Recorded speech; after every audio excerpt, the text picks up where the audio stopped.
Now I will show you the mend function. Firstly, we go to the fourth step,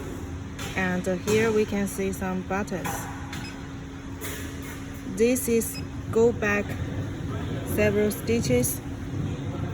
press again to stop, and this is move forward stitches,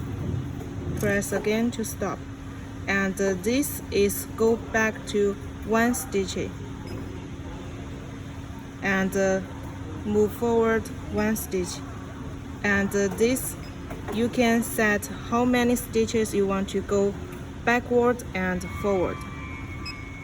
and this is go back to last needle, move forward to next needle,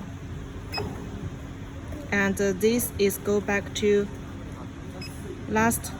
color, and this is go to next color,